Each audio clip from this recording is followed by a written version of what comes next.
lidando com assuntos desafiadores. A atualidade nos oferece assuntos realmente desafiadores.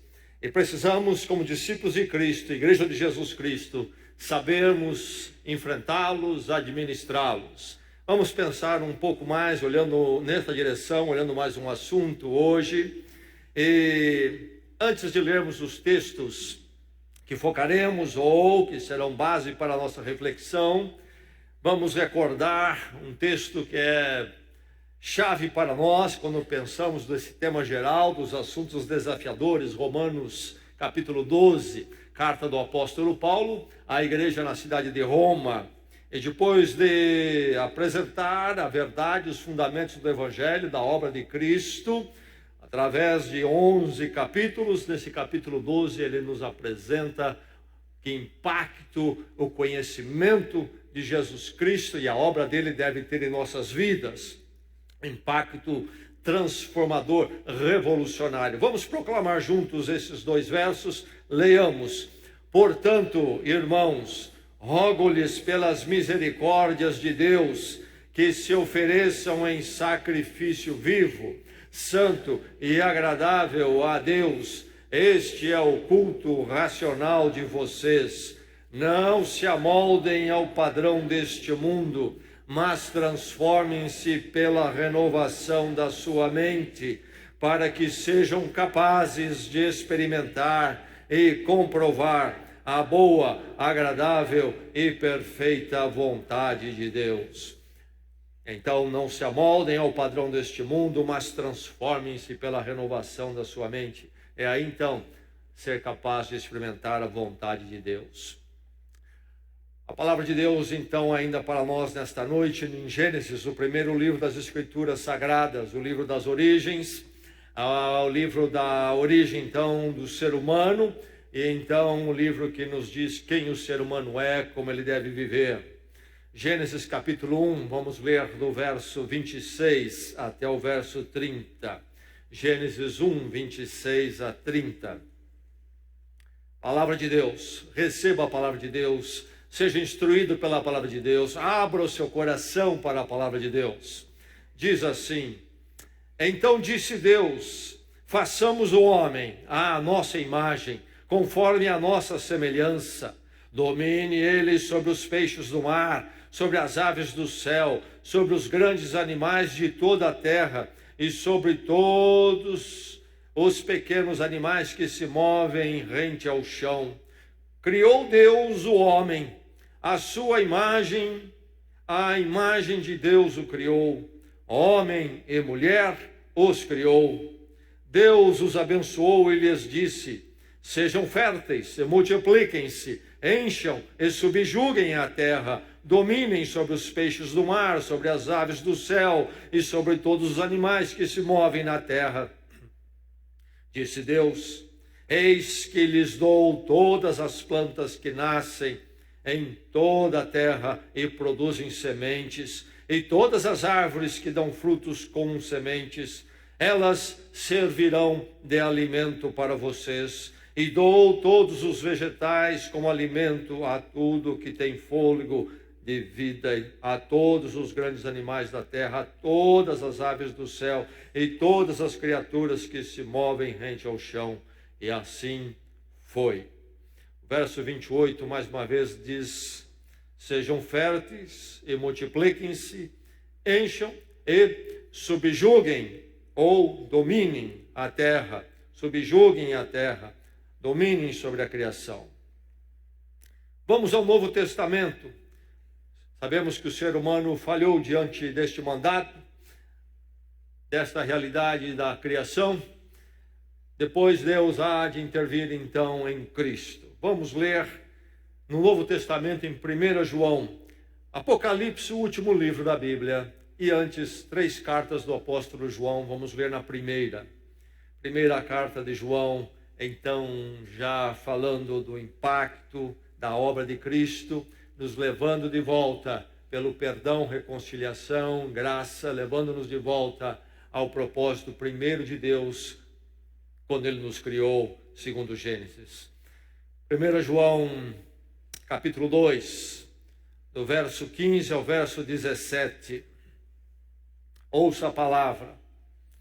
Não amem o mundo, nem o que nele há.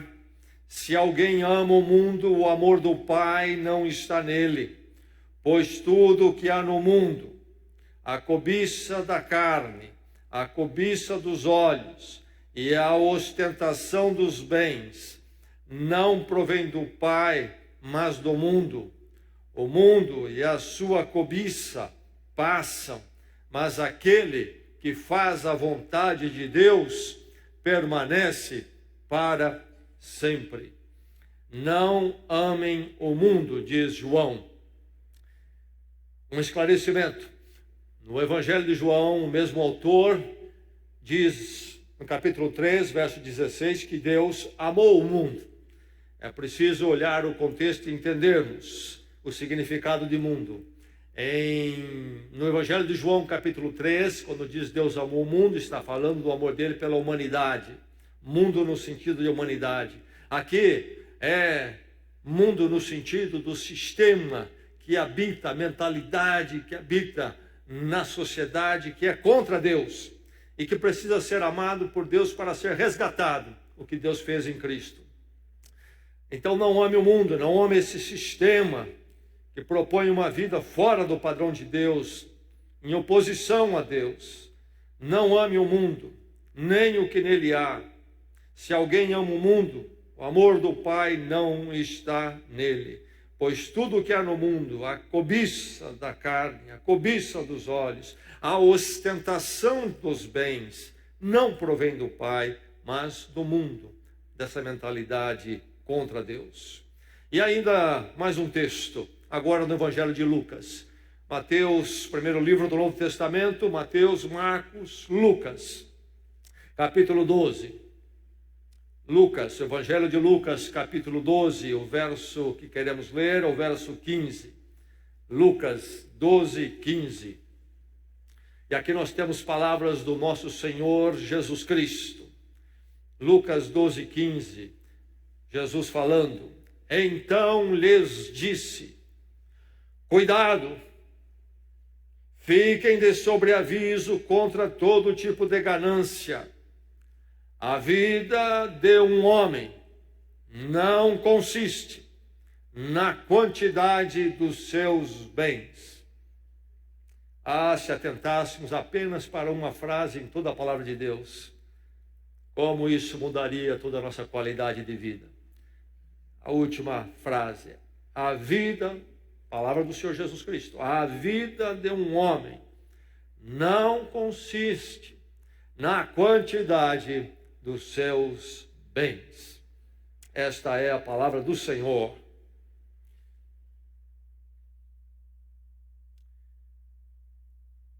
Em 1990, ou naquela década, é-nos dito que nos supermercados nos Estados Unidos, você teria à sua disposição para compra 7.000 itens, 7.000 produtos. A década de 1990. 7.000 produtos. Em 2017, é-nos dito que nos mesmos supermercados temos à nossa disposição 50.000 produtos. 1990, 7.000. 2017, 50.000. Estados Unidos. E nós corremos atrás, com certeza. Estamos em situação parecida. Isso me faz lembrar a atitude do filósofo Sócrates do quarto século a.C., vivendo na grande Atenas.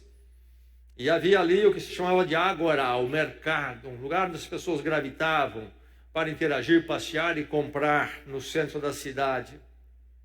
E diz um escritor que registrou as palavras dele, tempos depois, que Sócrates, ao vir do mercado, ao ver todas as lojas e produtos, ele dizia: quantas coisas existem que eu não preciso?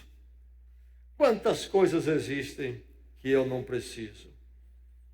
Sabedoria de Sócrates naqueles dias, um problema humano antigo, diante da oferta dos produtos a serem consumidos. E aí chegamos nós nesse tempo bem distante de Sócrates. O que ele falou era verdade naqueles dias, certamente seria muito mais verdade hoje, quando nós vivemos num mundo onde é possível se oferecer 50 mil produtos para o consumidor. Já imaginou 50 mil produtos para você usar, consumir? Como é que você vai fazer? Quantas vidas você precisaria para isto? E aí surge um problema crônico que preocupa os entendidos. Há um livro chamado Mentes Consumistas, da psiquiatra carioca Ana Beatriz Barbosa Silva. Um livro onde essa mulher que lida com as crises humanas, uma psiquiatra, trata especificamente do problema do consumo, das coisas que estão no ar sendo oferecidas para nós. Ela aponta, entre outras coisas, neste livro, que um dos problemas que o ser humano vive hoje é a questão da definição pessoal. Como é que ela se define? E ela tem duas possibilidades. Ela pode se definir pelo ser, um verbo, sim, ser, o verbo ser, ou de uma outra forma, que é a forma para a qual as pessoas estão sendo empurradas nesse dia, que é um outro verbo, não é o verbo ser, não é se definir pelo ser, mas é se definir pelo ter. As pessoas entendem que elas se definem enquanto ser pelo ter. Vivemos, diz ela, a ditadura do ter em nossos dias, ao nos apresentarem o ter como um ser, na verdade, ilusório.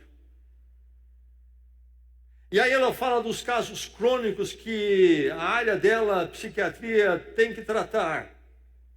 As pessoas se tornam consumistas crônicos e aí vira um problema, vira uma alteração. E a questão toda é uma química do cérebro chamada dopamina, que é um neurotransmissor do prazer, que é estimulado de uma forma intensa pelo consumir, quando se entrega-se a esta forma de prazer e satisfação, que acaba escravizando e se torna um problema, um distúrbio nas pessoas. E ela faz a seguinte ponderação: nunca antes os seres humanos tiveram tanto acesso a bens materiais. Nunca também tivemos tantas pessoas insatisfeitas, ansiosas e compulsivas por comida, drogas, compras, jogos, sexo e etc. De um lado, nunca antes os seres humanos tiveram tanto acesso a bens materiais. De outro lado, nunca também tivemos tantas pessoas insatisfeitas, se tornando compulsivas, inclusive nas compras. Problema sério dos nossos dias, problema grave. Na Idade Média, as cidades construíam catedrais. Nos nossos dias, as cidades, é nos dito, constroem shopping centers. Em 2003, o IBGE disse que 80% das compras domésticas, tudo, de comida, eletrodomésticos, 2003, no Brasil, 80% das compras domésticas eram feitas pelos pais influenciados pelas crianças. 80% em 2003. E os especialistas falam como hoje se investe pesado nas crianças, nos jovens sim, no adolescente sim, mas nas crianças já, tornando-as em consumidoras compulsivas, e os pais não têm fibra moral para resistir. Em 2006, o IBGE diz novamente, 53 milhões de brasileiros têm ou tinham em 2006 menos de 14 anos. E eles mobilizavam, essa faixa de 14 para baixo, mobilizavam por volta de 50 bilhões de reais no Brasil.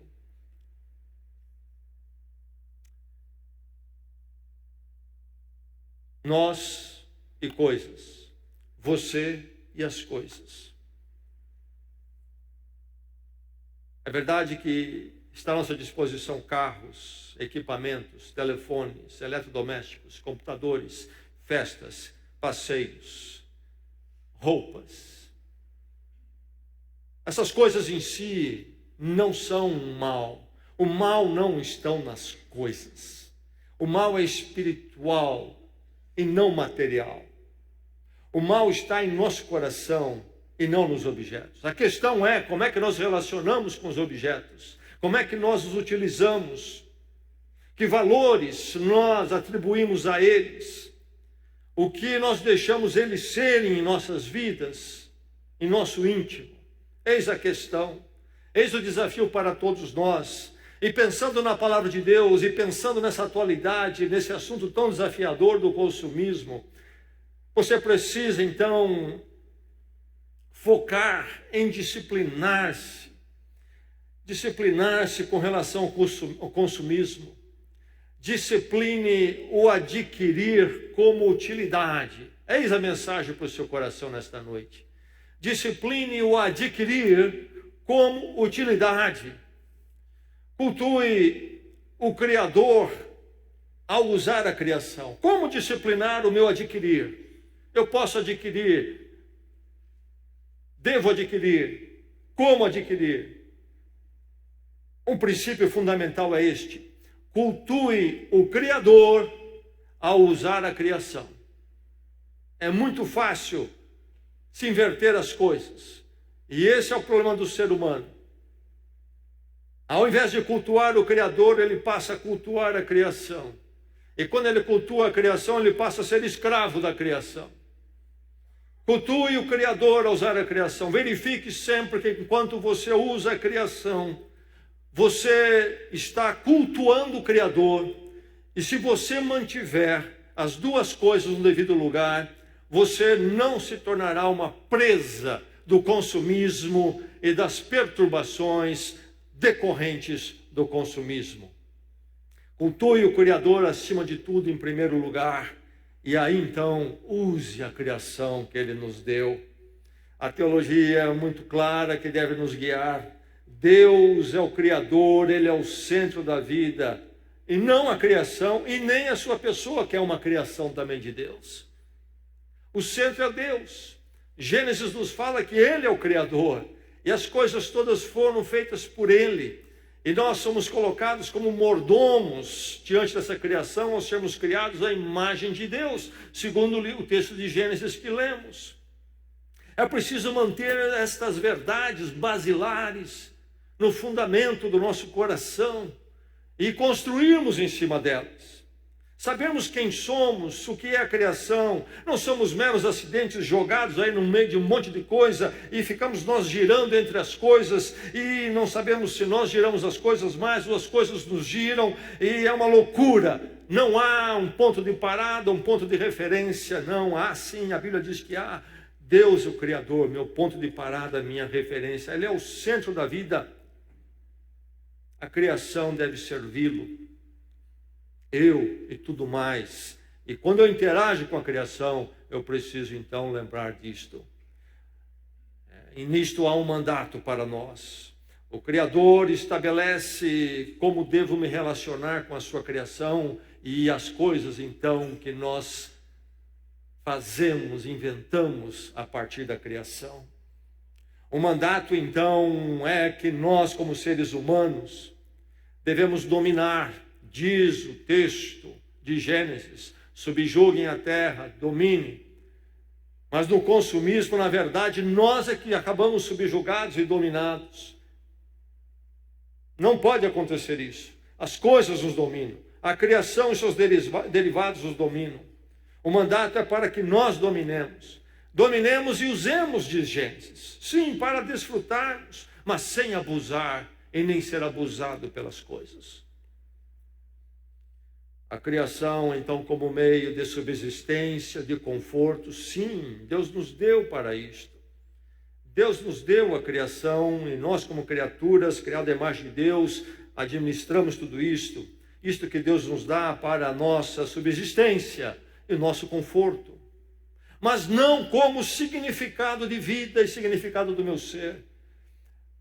Eu não vivo para essas coisas. Eu não vivo para a criação. Eu desfruto da criação e das coisas derivadas, mas eu vivo para Deus, o Criador eterno. Tudo isso há de passar. E o meu significado de vida não vem das coisas nem da criação, mas de Deus. O pecado entra no mundo. E o ser humano pensa que ele é o centro agora e não mais Deus. Grande erro. E nós sofremos todo tipo de consequências e distúrbios, inclusive o consumismo. A vida se torna um fim em si mesma, tragédia. O ser humano fica vazio. Aí ele pensa que há escapes para isso, como por exemplo o consumismo, para o vazio, porque perdeu Deus como referência, como razão da vida, propósito. Não cultua mais a Deus, mas é um adorador, um escravo da criação. Surge a idolatria, as coisas são tratadas como fonte de satisfação. Consumismo é uma forma de idolatria. Quando as coisas se tornam a minha fonte de satisfação, ou eu penso que elas podem se tornar fonte de satisfação, mas todo ídolo acaba nos engolindo e nos devorando, essa é a grande verdade. Chegamos nesse ponto, então, quando o consumismo tomou o lugar da religião. E poderíamos mudar o pensamento e ficarmos até um discernimento mais sutil e atento. Na verdade, o consumismo se tornou uma religião. As pessoas vivem pelo consumismo. Discipline o adquirir, mantendo o adquirir como uma mera utilidade. Cultue o Criador ao usar a criação e os seus derivados. Domine o interagir com as coisas. Quando você cultuar a Deus e não a criação e as suas coisas. Quando você cultuar a Deus e isto reger o seu coração e a sua vida, você vai poder dominar o interagir com as coisas. E você precisa dominar. Porque se você não dominar o interagir com as coisas dominarão o seu interagir com elas. E dominarão a sua pessoa.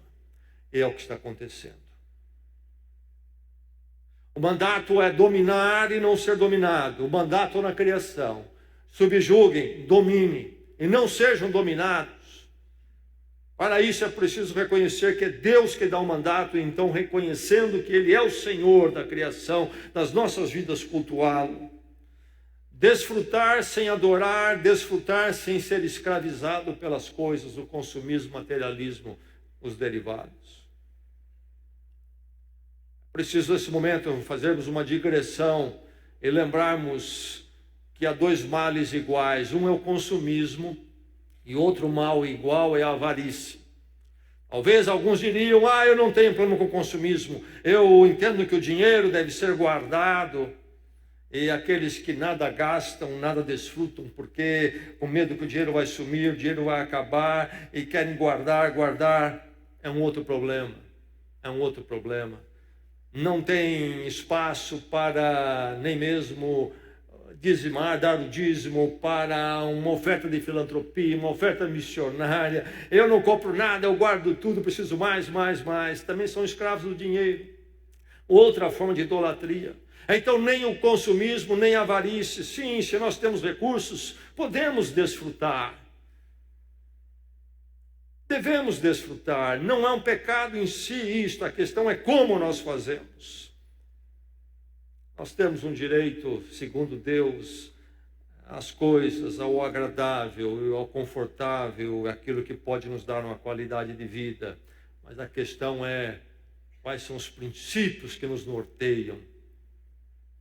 Pergunta então. Eu possuo as coisas ou sou possuído por elas? O que as coisas fazem com o seu coração? Que tipo de impacto tem? Que a publicidade, o marketing faz com você? Você possui, você é possuído. O mandato é domine. Você domina ou você é dominado? Filósofo francês, escritor, sociólogo, Jean Baudrillard, falecido em 2007, diz o seguinte: o problema não é consumir, mas viver para consumir. Consumismo é um sistema de significado. Nós damos valores para nós mesmos e para os outros baseados nos bens que compramos. Nossa identidade é agora construída pela roupa, carro, música, celular. Em resumo, diz o filósofo e sociólogo, em resumo, você é o que consome. Ser e ter. Você, o seu ser, é determinado pelo que você tem ou pelo ter. Que tristeza. Onde chegamos? Onde chegamos? Que Deus nos liberte disto. Uma vida vazia, uma vida triste. E o consumismo é tão poderoso nesses dias, tão forte, que ele chegou às igrejas, chegou à religião em geral, mas particularmente no chamado mundo evangélico. Aliás, o consumismo gospel é uma das grandes causas da desconfiguração do que se chamava historicamente de evangélico. Eu, que cresci dentro de uma igreja evangélica nas minhas décadas de vida, não reconheço o que se chama de evangélico aí fora hoje, na maior parte. As igrejas são apresentadas como bens de consumo. Os membros, os chamados crentes ou cristãos evangélicos, eles se portam em relação a igrejas como consumidores. As pessoas ficam batendo em porta da igreja, vai nesta e vai naquela, com a mesma atitude que tem quando vão ao shopping e olham as lojas. Onde está a melhor conveniência? Onde está a mensagem que faz mais cócegas no meu ser? Prosperidade. O que é isso se não cutucar o consumismo torto que habita o coração humano que não cultua a Deus? Fala em prosperidade, prosperidade, prosperidade. Na verdade é o consumismo, materialismo que está por detrás. Não ame as coisas que há no mundo, diz o apóstolo João no texto que nós lemos, que o que permanece é aquele que faz a vontade de Deus e não as coisas. Busca-se igreja pela conveniência do programa. Vi a propaganda de uma igreja nos Estados Unidos e no Brasil, coisas semelhantes acontecem. O convite da igreja era sobre um artista que está naquele domingo lá. E falaram inclusive o convite sobre como que no saguão de recepção do prédio deles havia ali uma filial da Starbucks, o café melhor. Aliás, Starbucks anunciou recentemente que eles oferecem em café 87 mil itens. Não sei como é que eles chegaram nisso. Café mais longo, café mais curto, café com creme, mais creme, menos creme e assim por diante. Onde vamos chegar? E igrejas correndo atrás desse tipo de coisa e não falando da cruz de Cristo, do vazio que há no coração humano, que coisa nenhuma vai satisfazer, mas somente o conhecimento de Deus.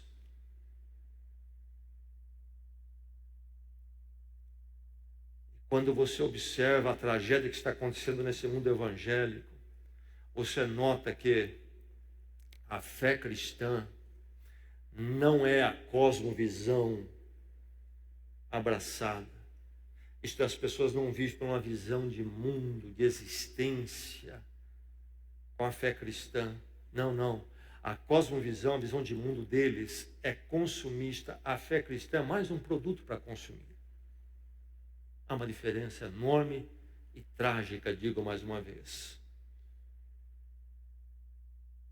É preciso dominar o interagir com as coisas. Como é que anda o seu coração? E agora, deixe-me dizer isso de forma muito clara. A questão do consumismo não é quanto dinheiro você tem.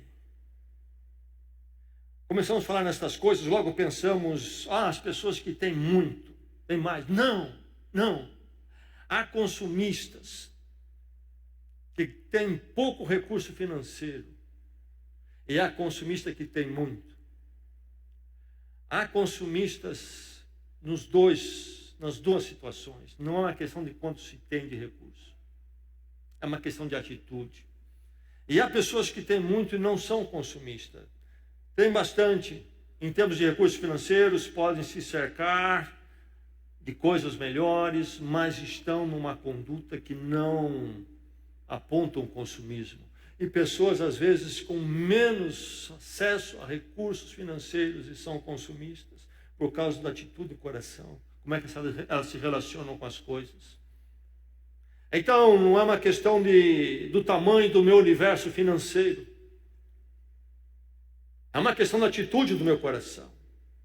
Domínio e interagir com as coisas. Princípios práticos para você fazer isto. Princípios práticos. Somente compre o real. O que é comprar real? É a compra real, a compra de verdade. Comprar se você tem recursos para comprar.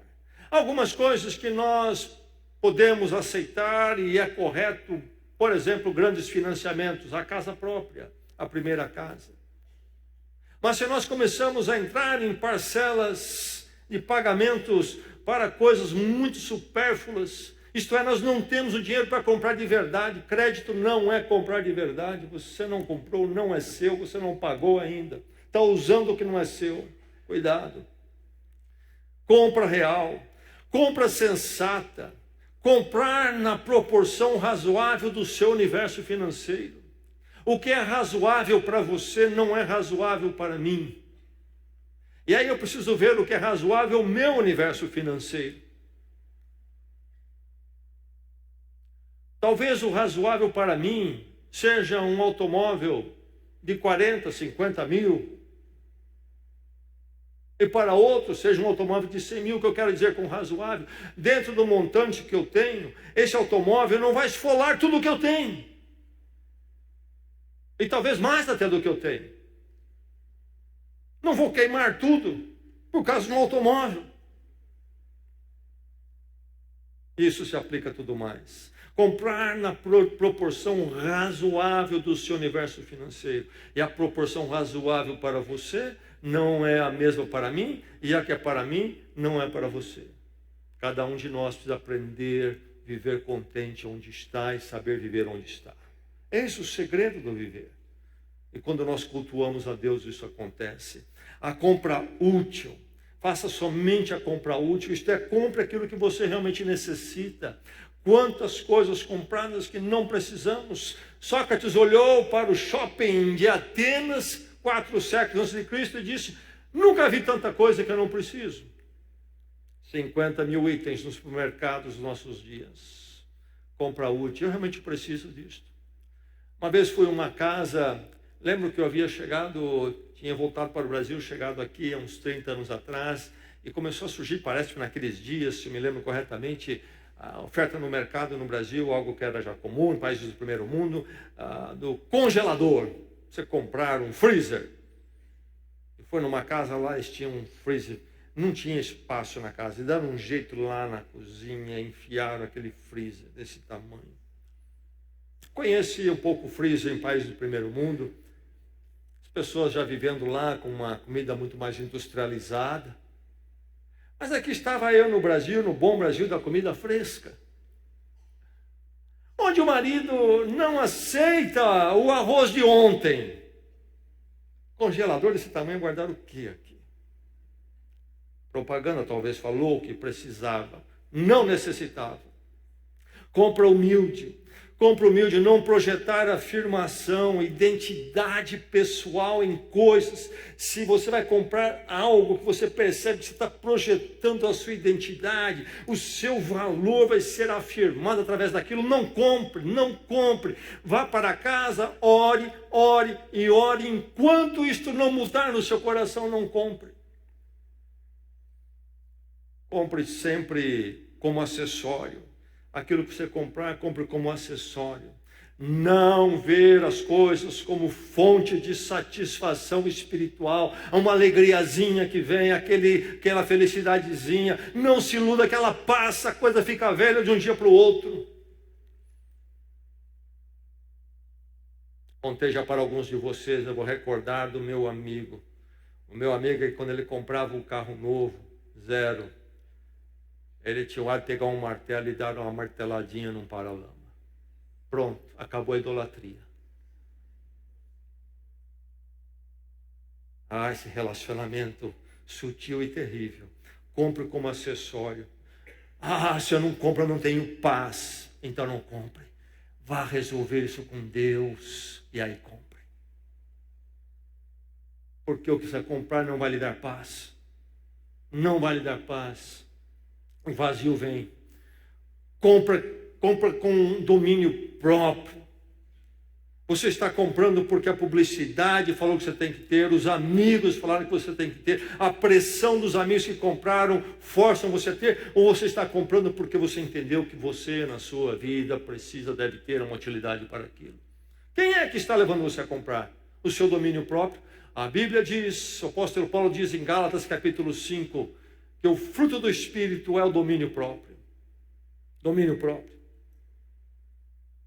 Nunca seja um comprador compulsivo, então. Cuidado com a compra de vício. Comprar por vício. Essa obsessão, essa compulsão. Eu tenho que estar sempre comprando para acalmar meu ser. É a minha droga. Alguns usam a cocaína, outros o álcool, o cigarro para outros. Para mim, é a compra. Tantos com esse problema, esse vício, aquelas formas de mecanismo todos, não é? O adolescente chegou para o pai e disse, eu quero tal coisa, o pai disse não, aí o adolescente argumentou, mas na escola todos já têm. E o pai perguntou, então me diga o nome de 10. Ele pensou, na verdade eram 2 amigos dele que tinham comprado. Pressão de todos os lados. Domínio próprio sem vício. Domínio próprio sem vício. Compra administrando o capitalismo. O capitalismo tem seus benefícios e utilidades. Ele produz realmente coisas que tornam a vida mais fácil, é mais eficaz nessa direção, e na produção surge um emprego. Há um romantismo, se falar em voltar a morar-se na selva, sem nada da cidade. Eu creio que Deus aprova a cidade, encontro isso nas Escrituras Sagradas, eu prefiro a cidade. Eu já morei em interiores bem remotos, já andei pelas vilas rurais há algumas décadas passadas e eu conheço a dureza daquela vida. Não é fácil.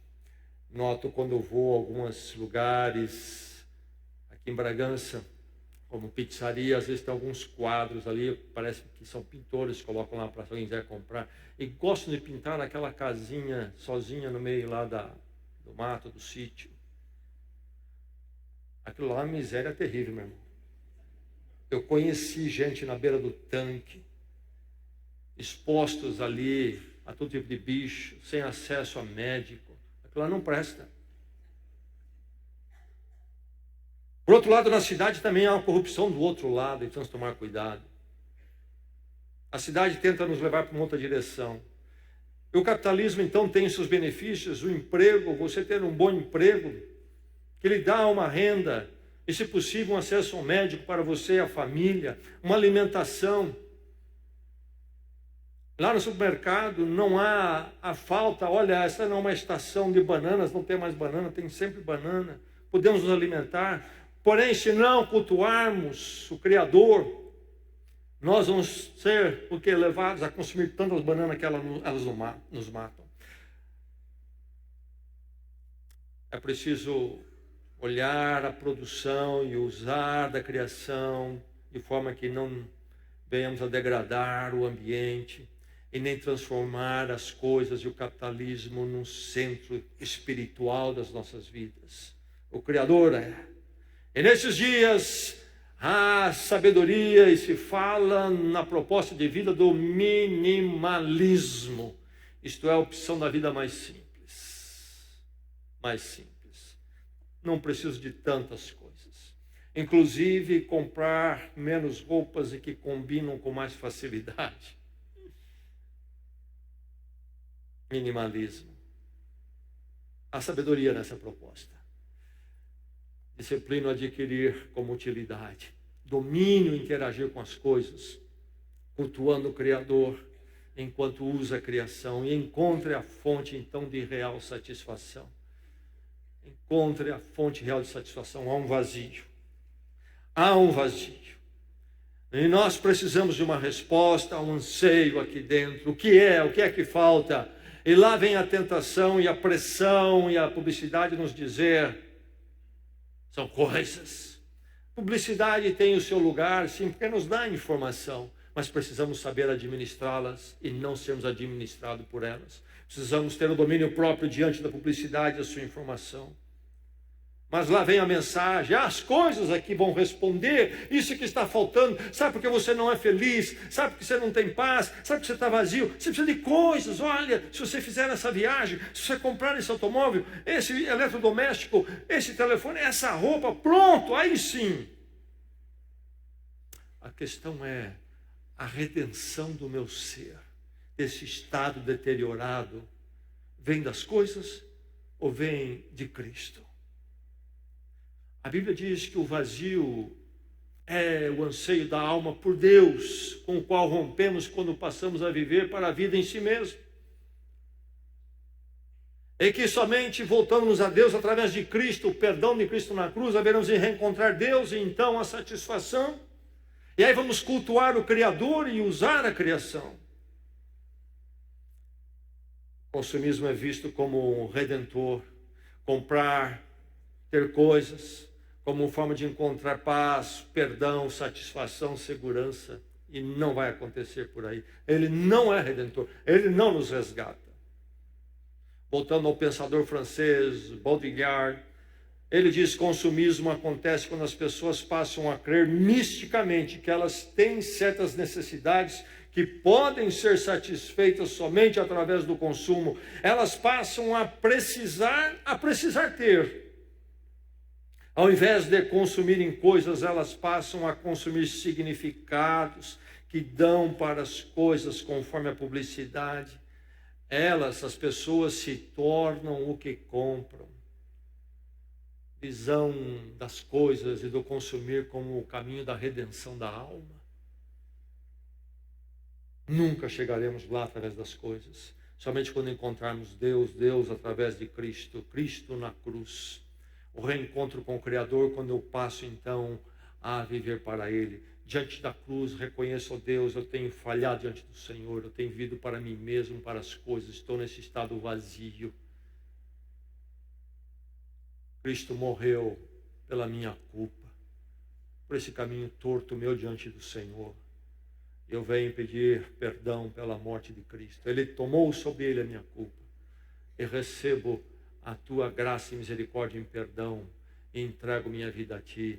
Vou viver para cultuá-lo em tudo que for e tiver. O Senhor será a alegria da minha vida. E mesmo quando tudo se for, ainda estarei na tua presença para sempre. Discipline o adquirir como utilidade, e mantenha como utilidade somente. Pois tudo o que há no mundo, a cobiça da carne, a cobiça dos olhos e a ostentação dos bens, não provém do Pai, mas do mundo. O mundo e a sua cobiça passam, mas aquele que faz a vontade de Deus permanece para sempre. Jesus, nosso Senhor, disse: cuidado, fiquem de sobreaviso contra todo tipo de ganância.